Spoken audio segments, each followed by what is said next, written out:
Llegué.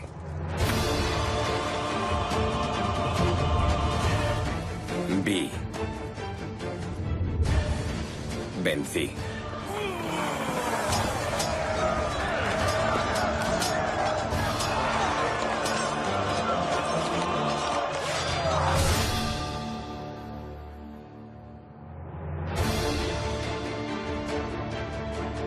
Roma dominó el mundo antiguo durante siglos. Pero el imperio nació de la sangre derramada tanto por sus enemigos como por sus emperadores. Cayó al suelo y su cadáver permaneció ahí tendido, estremeciéndose y temblando mientras la sangre manaba de sus heridas. Desde el asesinato de Julio César hasta la locura de Calígula y Nerón. Nerón no era como sus predecesores. Nerón se veía a sí mismo más como un artista que como un emperador. La primera dinastía imperial se vio envuelta en una violenta red de intrigas políticas, en la que las familias más poderosas de Roma se disputaban el poder supremo. Este grupo de senadores decidió que la única forma de solucionar los problemas de Roma era deshacerse de él. Ahora, gracias a los métodos de investigación más avanzados y a impresionantes nuevos hallazgos, descubriremos insólitas historias de conspiración, traición, asesinato y venganza. Roma, una historia sangrienta. Grandes imperios. Roma, un nacimiento sangriento. Primer acto, la gran traición.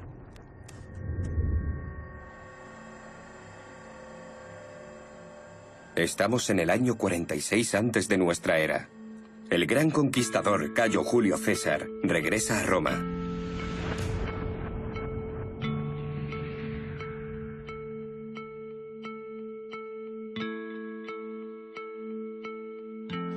La turbulenta guerra civil entre César y los ciudadanos leales al Senado ha llegado a su fin.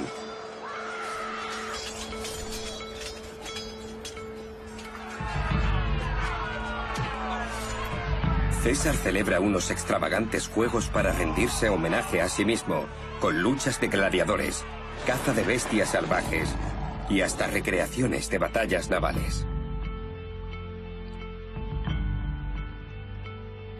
Miles de prisioneros de guerra luchan a muerte en el Circo Máximo para celebrar sus victorias en el norte de África y la Galia. Es un brutal teatro político, cuidadosamente diseñado para consolidar la reputación de César como gran conquistador.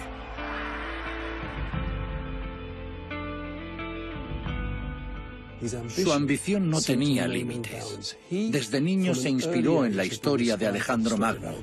Alejandro, el conquistador del mundo conocido.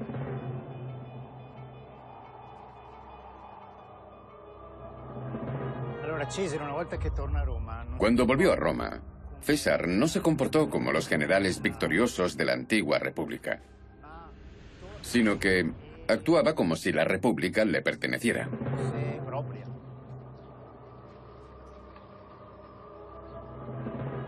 Era, a pesar de lo que escribió Shakespeare, un hombre ambicioso y no paró de romper las reglas durante toda su carrera política.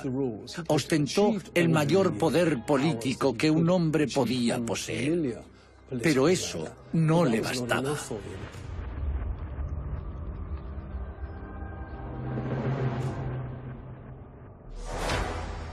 César reniega abiertamente de la virtud romana tradicional, según la cual un general debía aceptar sus honores con humildad.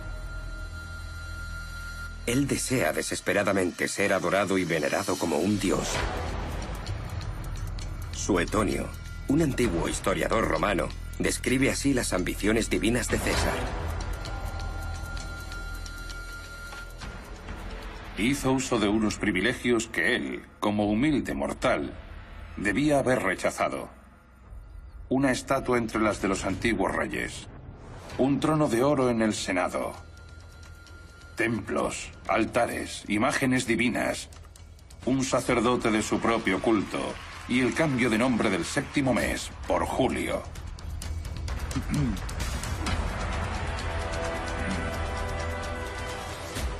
Al comportarse como un rey, César vulneraba todos los valores romanos. Los romanos habían acabado con la monarquía instaurando una república.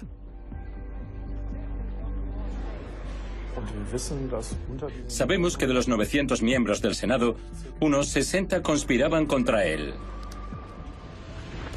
Era un grupo relativamente pequeño de senadores.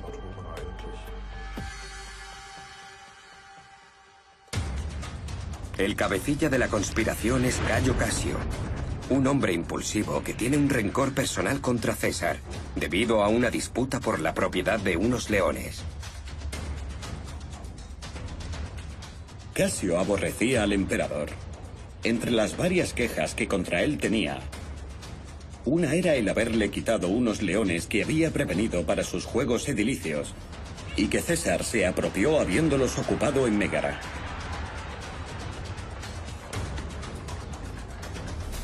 Hoy en día puede parecernos una nimiedad, pero debemos tener en cuenta que el poder suministrar animales para los juegos era un gran motivo de orgullo para los romanos. Medían su popularidad en función al éxito de los juegos y espectáculos con los que entretenían a la plebe. Cuanto más exótico fuese el entretenimiento, mayor sería su prestigio entre la gente. El robo del león de Casio fue la gota que colmó el vaso. Habiendo Casio hablado a sus amigos para convencerles de que se unieran a su conjura contra César, todos se mostraban prontos y Bruto se ponía al frente.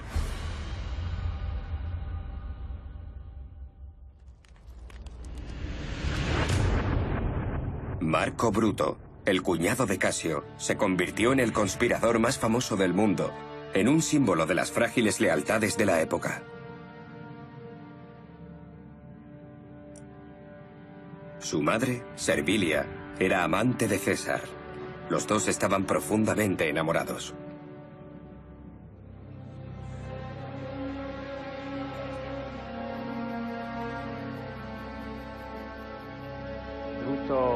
Bruto tenía una relación muy cercana, casi familiar, con César.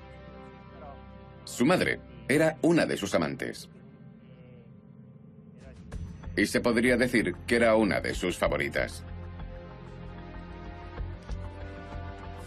De hecho, se rumoreaba que Bruto era hijo de César, por lo que no iba a ser nada fácil convencerle para que se uniera a la conspiración. Casio tuvo una idea. Empezó a dejarle mensajes a Bruto en el Senado. Le lanzaba notas por la ventana, como escribió Shakespeare. Esos mensajes no decían nada sobre César, sino frases del estilo: Bruto, despierta. Bruto, tu patria te necesita. De los que se infería que César era el problema y había que hacer algo.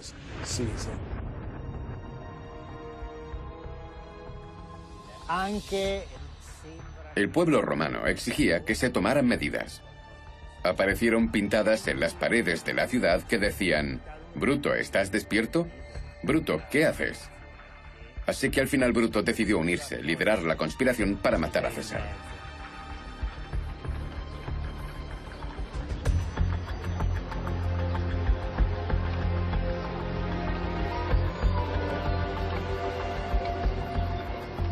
Los conspiradores se reunían en casas por toda Roma para planear el asesinato.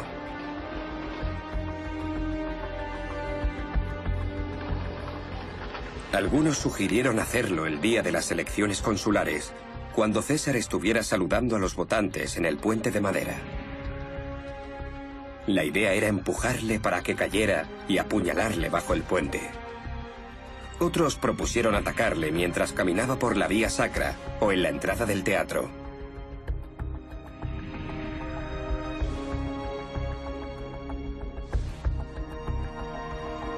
Al final, fue César quien decidió la hora y el lugar de su muerte.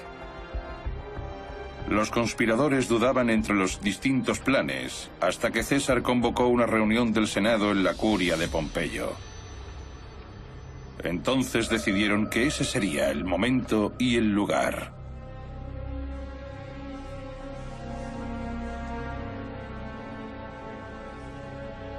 El ataque se produjo en la fecha más infame de la historia antigua. Los Idus de marzo. Segundo acto. Una rivalidad mortal.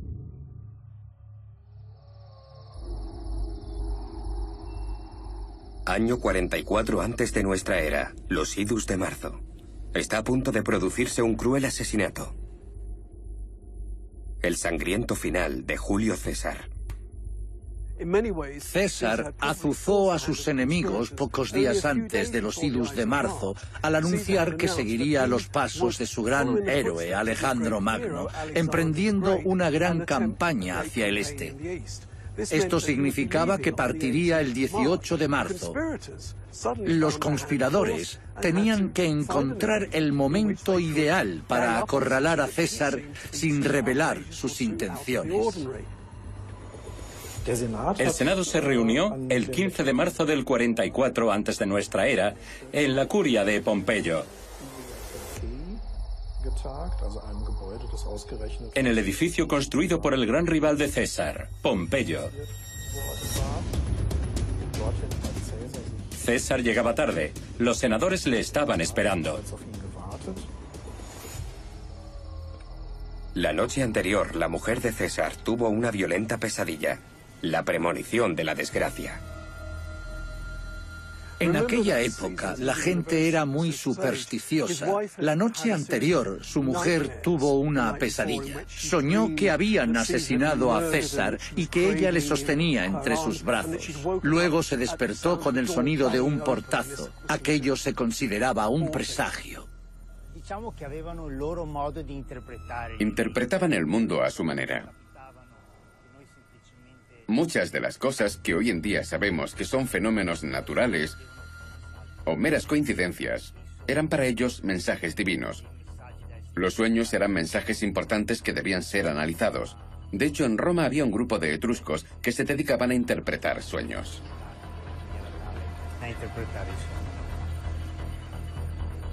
César, que no era nada supersticioso, ignoró el mal augurio y se fue al Senado.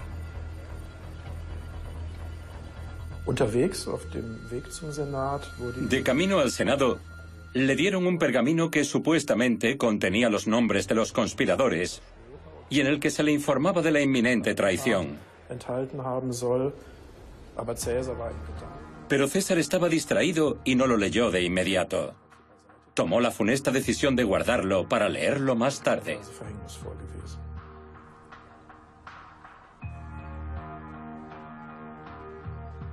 El Senado se reunía en la curia de Pompeyo, construida por Pompeyo Magno, el enemigo al que César derrotó. La conjura no estaba desprovista de simbolismo. Se dice que Casio, volviéndose a la estatua de Pompeyo, imploró su auxilio como si le oyera.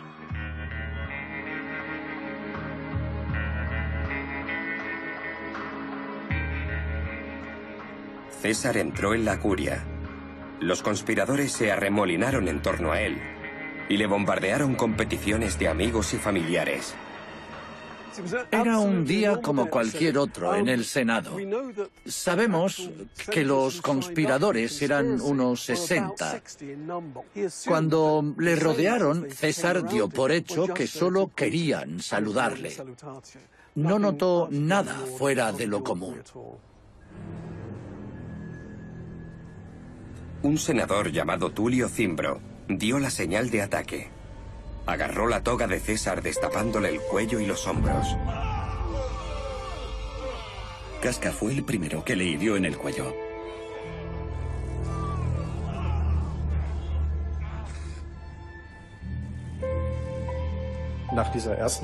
Tras el primer ataque, César enseguida se percató de lo que estaba pasando y trató de defenderse.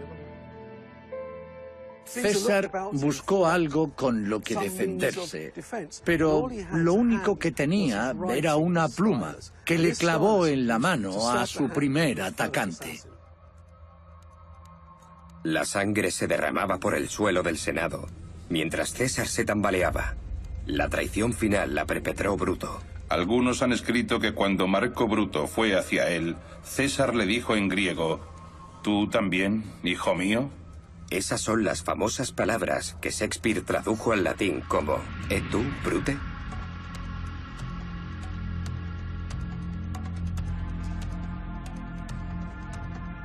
En ese momento se dio cuenta de que era el fin. Se cubrió la cabeza con la toga y se rindió a sus asesinos. Se ve que los asesinos estaban en estado de shock, porque la autopsia reveló que todas las heridas, excepto una, eran superficiales.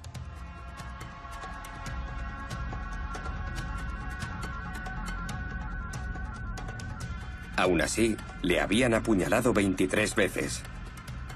Cayo Julio César se desangró hasta la muerte en el suelo del Senado. Cuando la noticia llegó a oídos de la población, cundió el pánico. Justo después del asesinato, los romanos se volvieron locos. Hubo grupos que se dedicaron a buscar a los conspiradores y mataron a gente que solo estaba relacionada con ellos por el nombre, porque compartían apellido, como el poeta Elvio Cina, al que mataron y no tenía nada que ver con la conspiración. Le confundieron con otro Cina. Le decapitaron y exhibieron su cabeza por las calles de Roma.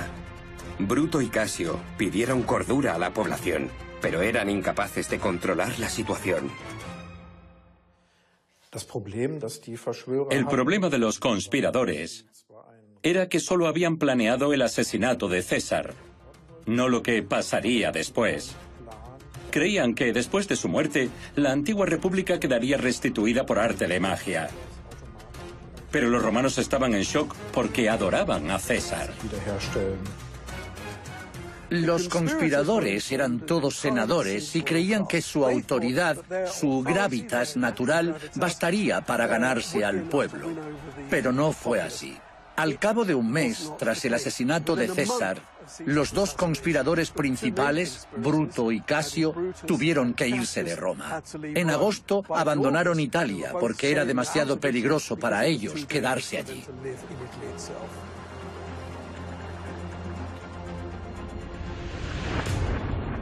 Marco Antonio, la mano derecha de César, se hizo con el control de Roma y formó una extraña alianza con el sobrino e hijo adoptivo de César, Octavio.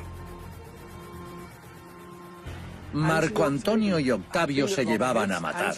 Marco Antonio tenía la influencia política necesaria para concentrar al ejército, tenía experiencia militar.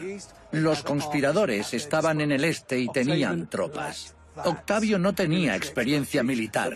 En este contexto se formó el segundo triunvirato, que fue una extraña alianza.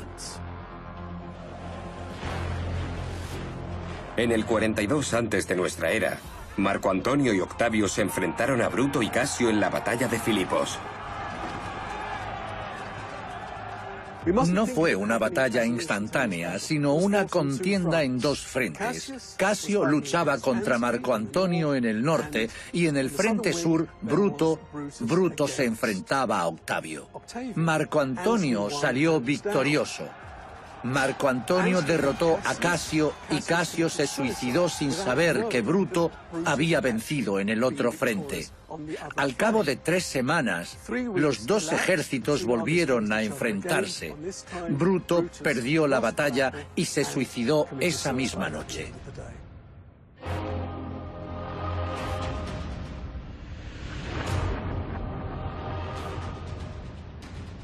Los dos generales no vieron más salida que el suicidio, pues lo habían arriesgado todo y habían perdido.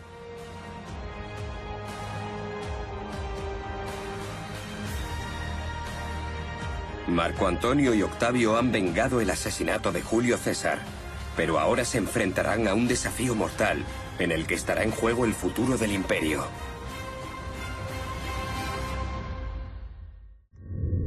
Tercer acto. La traición del amor.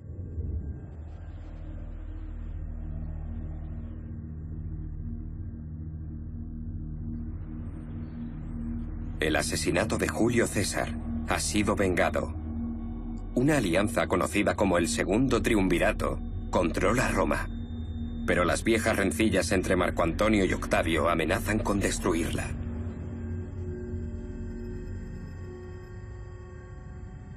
No olvidemos que eran enemigos acérrimos.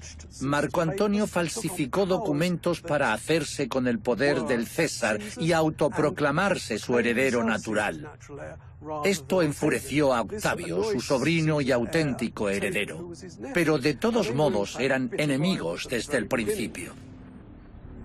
Octavio se asentó en Roma y se propuso restaurar el orden en las provincias locales. Marco Antonio miraba hacia el este. Ansiaba la gloria y las riquezas de las conquistas militares. Antes de ser asesinado, César planeaba seguir los pasos de Alejandro Magno y conquistar territorios en Asia. Marco Antonio quería hacer lo mismo, pero necesitaba financiación para la campaña parta, y esa financiación vino de Egipto. Cleopatra era la reina de Egipto y necesitaba el apoyo de los poderosos generales y políticos romanos para defenderse de sus adversarios.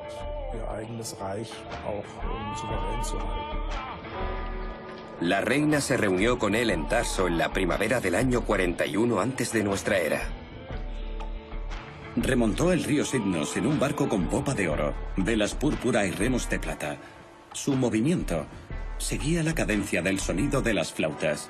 Ella, tocada como se suele pintar a Afrodita, estaba tendida bajo una tienda bordada de oro. Marco Antonio la espera en el muelle mientras la multitud se agolpa para ver desembarcar a la reina. Ella no va a verle a él. Él ha sido invitado a reunirse con ella. Esa es la base de esta relación de poder. La reina ostenta el poder, no Marco Antonio.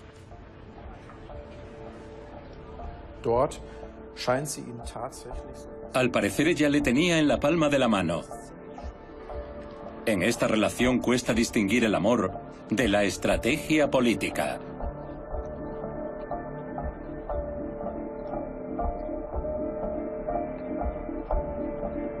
Mientras tanto, en Roma, Octavio contraatacó de forma astuta. Convenció a la opinión pública de que la relación de Marco Antonio con aquella extraña reina extranjera era un signo de debilidad y fue socavando su posición. Entonces, tras el fracaso de su campaña en el este, los romanos decidieron que ya habían tenido suficiente.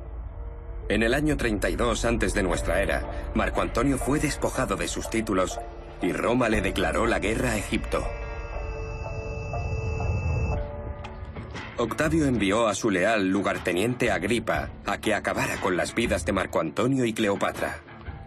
La batalla decisiva tuvo lugar en Accio, en el oeste de Grecia. El nombre Batalla de Accio no es nada adecuado. La flota de Marco Antonio estaba atrapada en el puerto de Accio. Él planeaba luchar en el mar, no en tierra, por lo que sus tropas de infantería no estaban preparadas, pero el ejército enemigo lo acorraló en el puerto. Cleopatra entró en pánico al cabo de unas semanas e intentó huir. Ante este hecho, Marco Antonio lanzó un ataque contra la flota de Agripa y se produjo el desastre. Él intentó seguir a su reina en su huida a Egipto, y la flota egipcia quedó diezmada.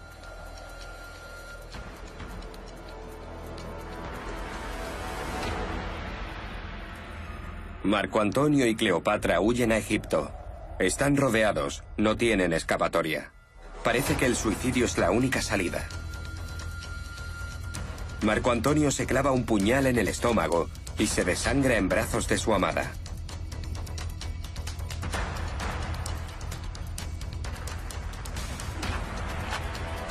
Pensando en sus hijos, Cleopatra intenta negociar con Octavio. Pero al final pierde la esperanza y también acaba suicidándose. Según la leyenda, con una serpiente venenosa que le dieron sus sirvientes.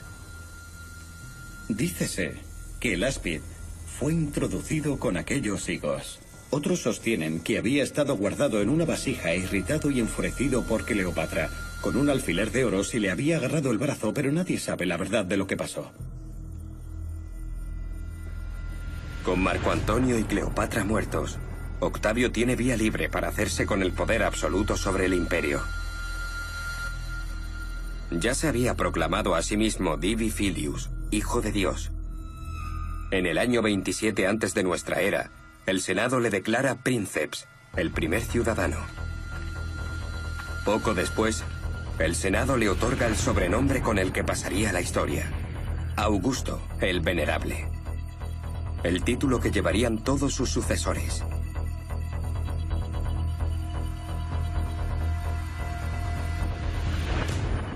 Octavio, ahora César Augusto, pasa a ser el primer emperador de Roma. Durante 45 años, fue el hombre más poderoso del mundo antiguo. Tras 100 años de guerras civiles, él fue quien instauró la paz en Roma. Estableció un sistema político totalmente nuevo que fue diseñado específicamente en base a su persona, pero cuya estructura fundamental se mantuvo durante varios siglos. La decadencia de su dinastía imperial comienza en el año 37 antes de nuestra era, con la muerte de su hijo adoptivo Tiberio. Su sucesor es Gaius César Augustus Germanicus, más conocido por su sobrenombre, Calígula.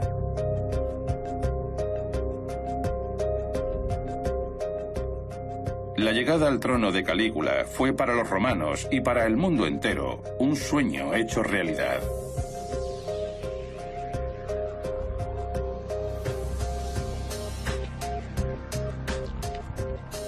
Calígula deroga algunas de las leyes más impopulares de Tiberio, incluidos los juicios por traición, que habían destrozado su propia familia. Su madre fue enviada al exilio por orden de Tiberio y acabó muriendo de hambre en una isla. El emperador también mató a sus 2 hermanos mayores.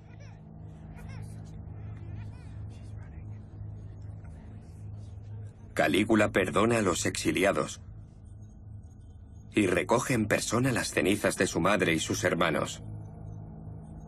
Con gran ostentación, las lleva a Roma y las entierra junto a la tumba de Augusto.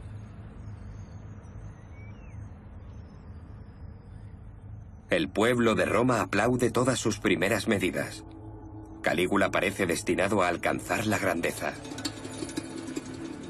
Completó el templo de Augusto y el teatro de Pompeyo, y emprendió la construcción de un acueducto en Tibur y un anfiteatro junto a la muralla. Calígula cortejaba a las multitudes, les daba lo que querían: pan y circo. Montaba espectáculos increíbles que superaban en todos los sentidos lo que habían visto hasta entonces. Pero tras solo 6 meses de reinado, Calígula cae enfermo.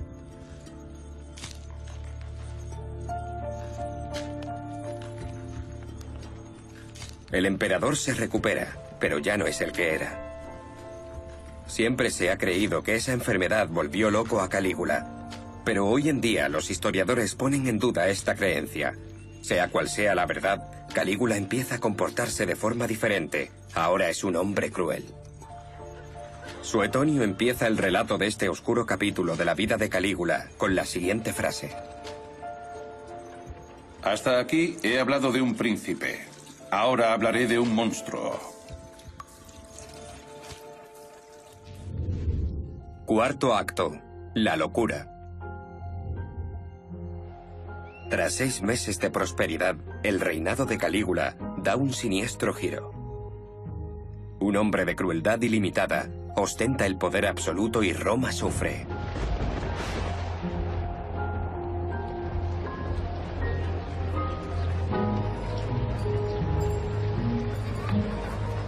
Questo appetito sessuale fu una delle caratteristiche. No es fácil determinar la locura de Calígula.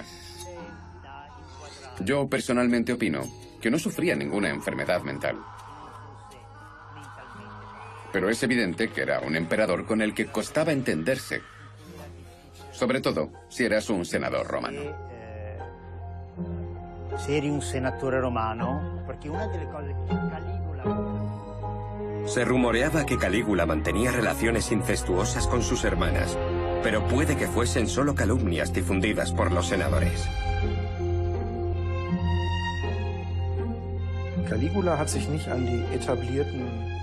Calígula no paraba de intentar humillar a los senadores.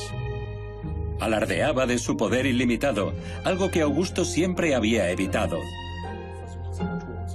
El Senado no sabía lidiar ni con esa situación, ni con el emperador, y optó por traducir su comportamiento a un idioma que les fuera más fácil de entender.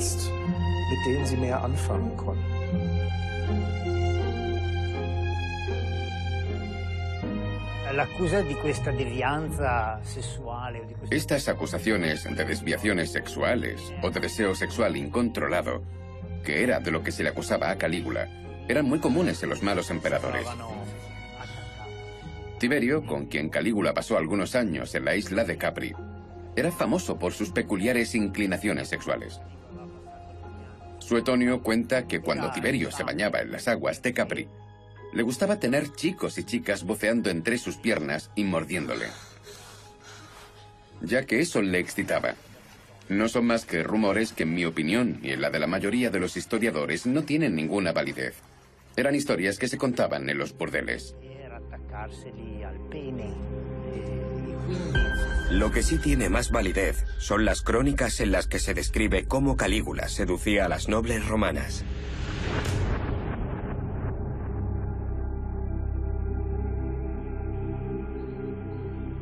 Las invitaba a cenar en su casa con sus maridos y las examinaba cuidadosamente de una en una mientras desfilaban frente a su diván.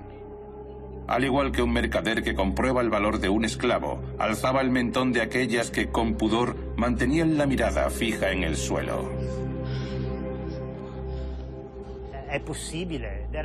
Era una de las maneras en las que humillaba a los senadores. Era su forma de decirles: puedo llevarme a tu esposa detrás de una esquina en medio de un banquete y hacerle lo que quiera, y tú no puedes hacer nada al respecto. Lo único que supera su apetito sexual es su amor por la sangre. Como la carne para los animales salvajes del circo le parece demasiado cara, decide alimentarlos con criminales. Obligaba a los padres a que presenciasen el suplicio de sus hijos, y habiéndose uno excusado por enfermo, mandóle el litera. Hizo azotar con cadenas al encargado de los juegos y cacerías del circo, y no mandó matarle hasta que no pudo soportar el olor de su cerebro en putrefacción. A Calígula le gustan las muertes lentas y agónicas. Su orden, hacer que sienta que se muere, era famosa en Roma. Calígula detesta al Senado y siempre está buscando nuevas formas de ultrajar su honor. Al final de su reinado nombra cónsul a su caballo Incitatus, una astuta forma de criticar el ansia de poder de los senadores que deseaban desesperadamente convertirse en cónsules.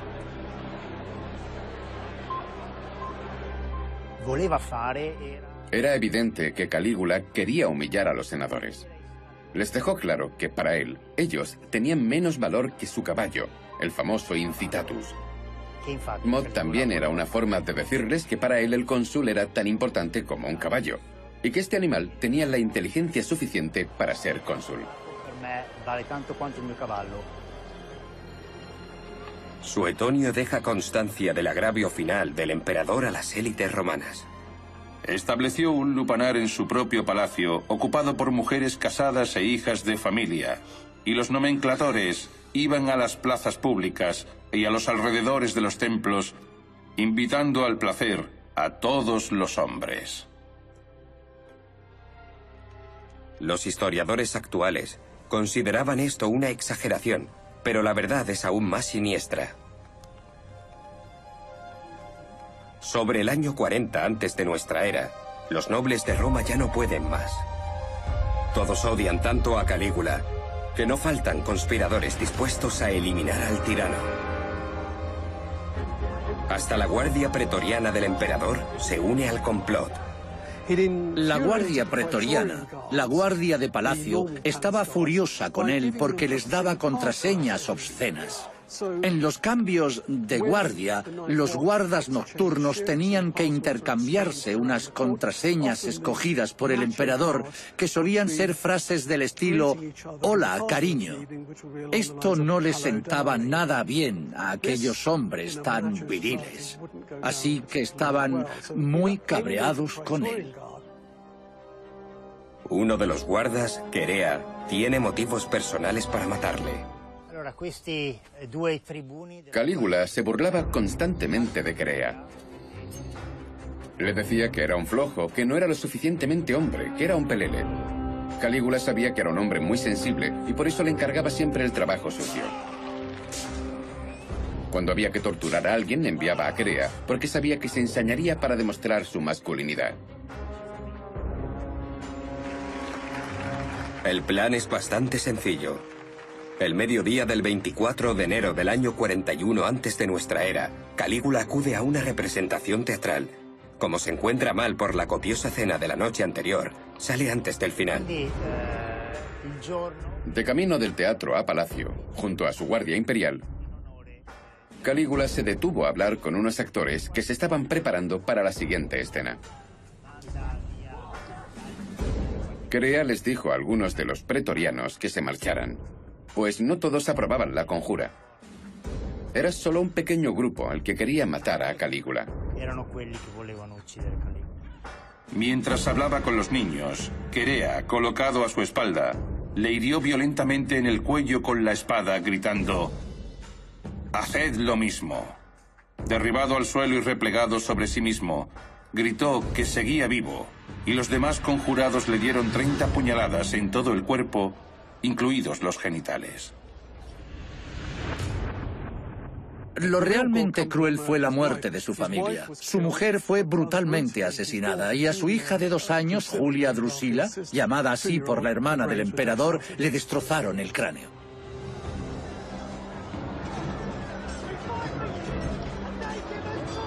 El baño de sangre acaba sin haber escogido un sucesor. Al final, se deciden por el tío de Calígula, Claudio. Claudio logra dar estabilidad al imperio y pasó a la historia como uno de los mejores emperadores de Roma. Pero no supo elegir bien a su esposa. Poco antes del fin de su reinado, se casa con su sobrina Agripina, una mujer ambiciosa dispuesta a hacer lo que hiciera falta para alcanzar sus objetivos políticos. Agripina era un animal político. Se sentía cómoda en el mundo de la política y se le daba muy bien. Tanto ella como el emperador sacaron provecho de su matrimonio. Agripina quería que su linaje se mantuviera en el poder y gobernara el imperio. Agripina conspira para beneficiar a su hijo Nerón, convenciendo a Claudio de que lo adopte y lo convierta en su heredero. Con todas las piezas en posición, la reina hace una jugada maestra. Era evidente que estaba siguiendo una estrategia para darle a su hijo Nerón el trono imperial. Dicha estrategia culminó en el envenenamiento de Claudio. Al parecer, Claudio murió al ingerir setas venenosas. Pero si nos fijamos en el ascenso al poder de Agripina y en todo lo que hizo tras la coronación de Nerón, resulta muy probable que ella envenenara a Claudio.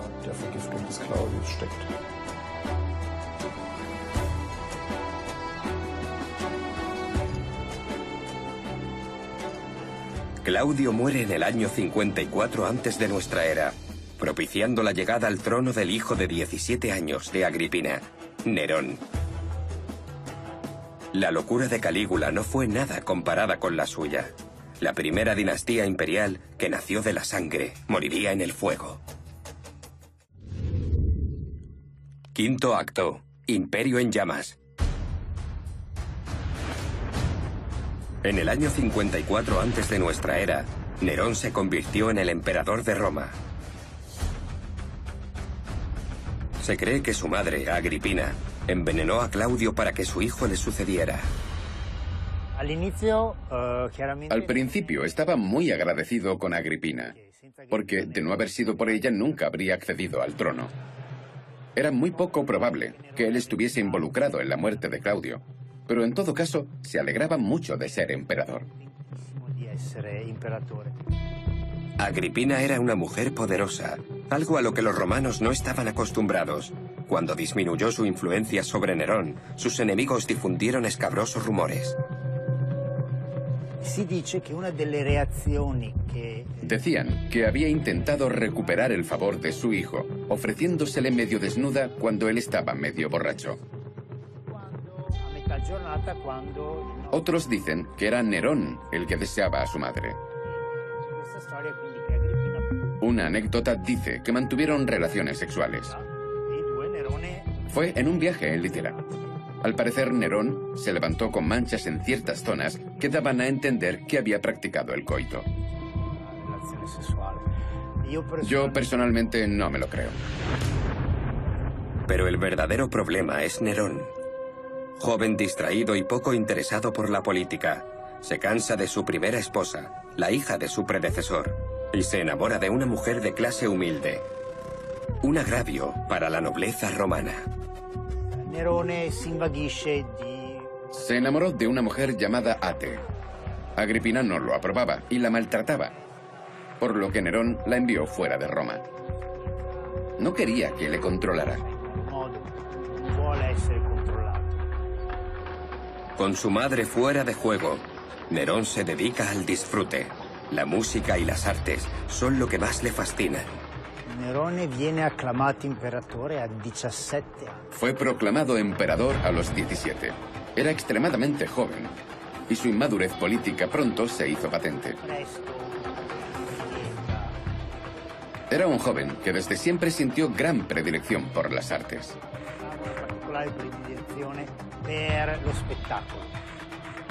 No estaba permitido abandonar el teatro en sus recitales, ni siquiera por las más imperiosas necesidades. Así que algunas mujeres dieron a luz en el espectáculo y muchos espectadores, cansados de oír y aplaudir, saltaron furtivamente por encima de las murallas de la ciudad, cuyas puertas estaban cerradas, o se fingieron muertos para que los sacasen.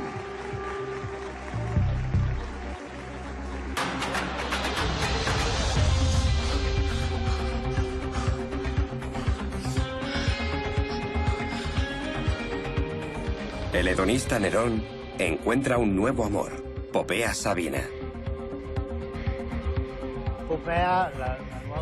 Popea era la nueva pasión de Nerón y al final se convirtió en su esposa. Era una mujer inteligente, rica, de buena familia y muy hermosa. Nerón se enamoró y logró casarse con ella. O mejor dicho, ella logró casarse con Nerón. Pero el matrimonio no dura mucho. Popea muere durante el embarazo de su segundo hijo. Los rumores se extienden por toda Roma.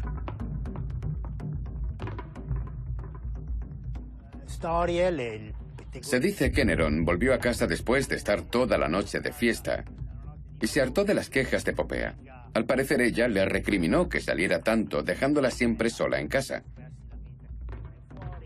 Y Nerón, harto de sus quejas, la golpeó en el vientre. Le dio una patada en el vientre, matándola a ella y a su hijo. Popea muore. Muore lei e muore il figlio. Sea cual sea la verdad, Nerón nunca se recuperó de la muerte de Popea, tal como demuestra la siguiente historia. Sappiamo che a un certo punto Sabemos que en un momento dado se enteró de que había un antiguo esclavo que se parecía mucho a Popea, pero era un hombre. ¿Qué hizo Nerón? Cosa fa Nerone? Hizo que se lo llevaran a Roma. Le vistió como su esposa, le maquilló con el maquillaje de ella, le castró y se paseó por Roma con él como si fuese su mujer. Le llamó Sabina, que era el nomen de Popea.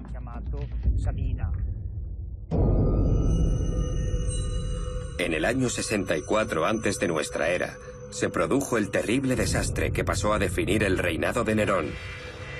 Se incendiaron los comercios cercanos al Circo Máximo. Las llamas se propagaron rápidamente por la ciudad, ardiendo el 75% de Roma. Templos de cientos de años de antigüedad fueron destruidos. El incendio duró 6 días y muchos historiadores aseguran que Nerón tuvo algo que ver. Esa es la gran pregunta.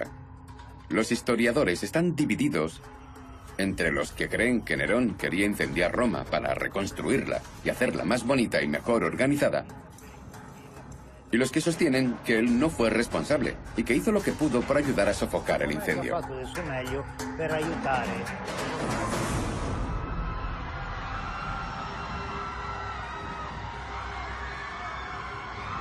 Como respuesta a esta tragedia, Nerón encarceló a varios miembros de una nueva religión oriental, los cristianos. Una gran multitud fue condenada por el crimen de incendiar la ciudad. Se les cubrió con pieles de animales para que fueran devorados por perros hasta la muerte. Se les crucificaba y se les arrojaba al fuego para que sirvieran de antorchas humanas por la noche. Esto no se hizo por el bien de la comunidad, sino para igualar la crueldad de la destrucción del fuego. El incendio marca el principio del fin de Nerón, que poco a poco va perdiendo poder. La primera ficha de dominó cae en marzo del año 68, cuando el gobernador de la Galia, una región francesa, se levanta contra Nerón. En una carta dirigida a Roma, Vindex calumnia a los ancestros del emperador y, lo que es peor, le acusa de tocar mal la lira. Eso era inaceptable para Nerón. Dijo, todas las acusaciones de Vindex son falsas, porque no es cierto que yo toque mal la lira. He elevado el arte de la lira a la perfección. Por tanto, todo lo que dice Vindex es mentira. Los últimos días de Nerón estuvieron marcados por el pánico y el miedo. Antes de que se produjeran los levantamientos contra él, pasaba la mayor parte del tiempo solo. El Senado lo declaró enemigo del Estado y hasta la gente de palacio estaba en su contra. Estaba perdiendo el imperio. Consternado, huyó a una villa a las afueras de Roma.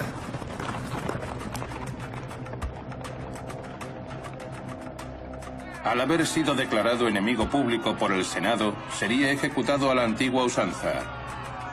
Él preguntó que cómo era la ejecución a la antigua usanza y le dijeron que consistía en desnudar al condenado, meterle la cabeza en una horca de madera y golpearle con palos hasta la muerte.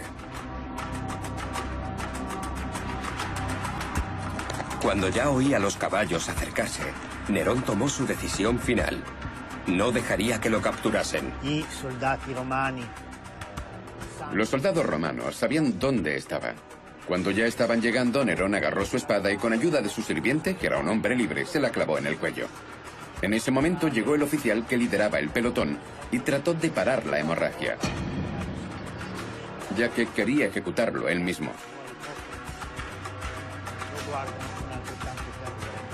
Nerón le miró con los ojos saliéndosele de las órbitas, aterrado, con la sangre manándole del cuello. De esta forma tan inesperada y violenta murió Nerón, quien antes de suicidarse dijo: «Qué gran artista muere conmigo».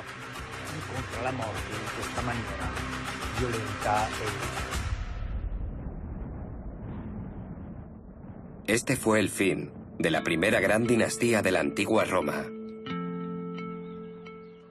La ciudad de Roma tuvo un nacimiento sangriento, un nacimiento fratricida. Se fundó con la sangre derramada en la muerte de Remo a manos de su hermano Rómulo. Cuando solo una persona puede ostentar el poder, todos quieren ser esa persona. Aquel imperio nació por el asesinato de un hermano, se mantuvo a través del genocidio extranjero y las dinastías imperiales sobrevivían a través de los asesinatos entre familiares.